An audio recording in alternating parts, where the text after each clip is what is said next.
Chers lecteurs, bonjour. Faut-il sauver les libraires et les cinémas ? La crise sanitaire liée au Covid-19 a secoué singulièrement un certain nombre de commerces qui déjà allaient mal depuis des années. Parmi ceux-là, deux râlent parce que, vous comprenez, c'est de la culture et rien n'est plus important que la culture, oui, avec un C majuscule. Je veux bien sûr parler des libraires et des cinémas.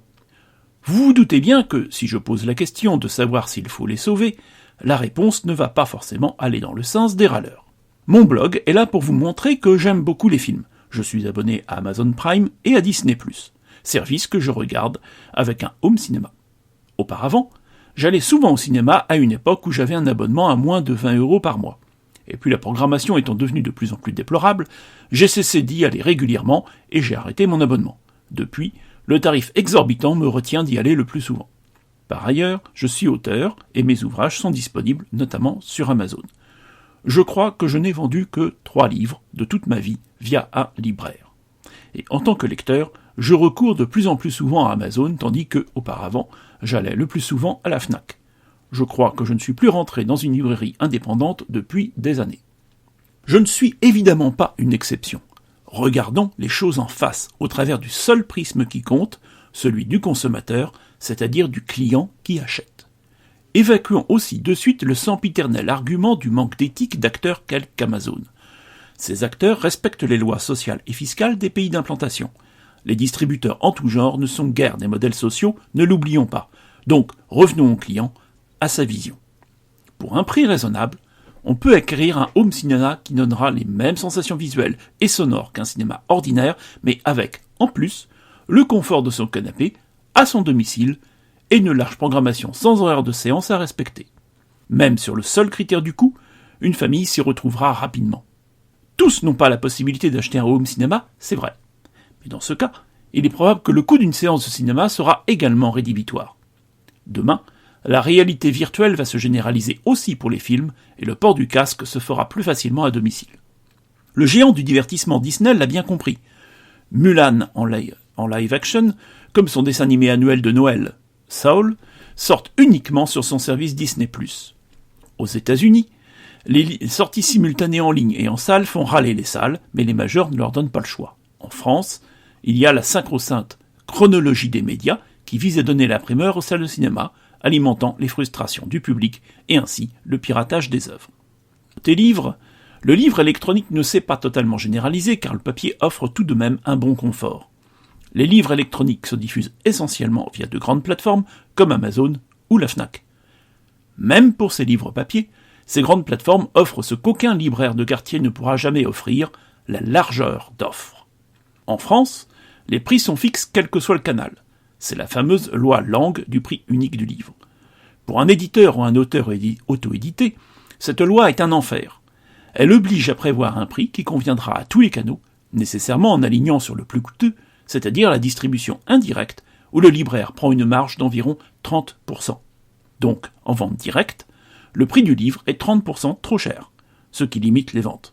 J'ai résolu le problème en proposant, via The Book Edition, des éditions de poche en vente directe et des éditions en grand format avec un prix prévoyant les fameux 30% de marge.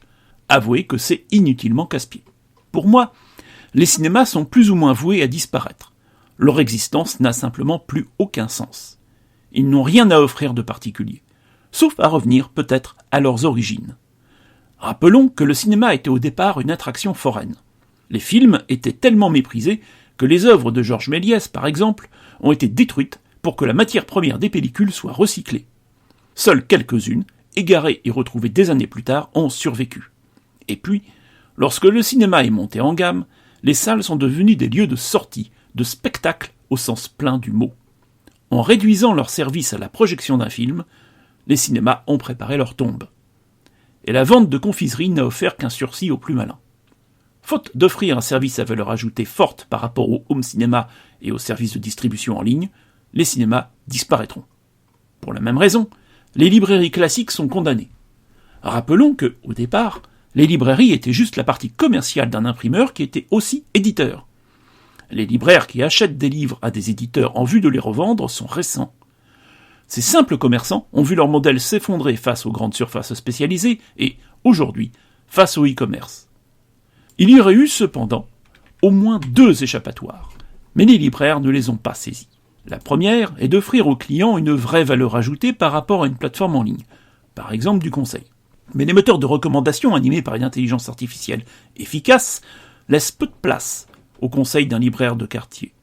Dans cette optique, cependant, certaines librairies sont devenues des lieux de sortie, ajoutant un café et un salon de lecture, à l'endroit où l'on discute de livres, où on les découvre. Le modèle a ses limites, mais pourquoi pas. Le deuxième échappatoire, c'est celle qui a été proposée par la start-up hors série.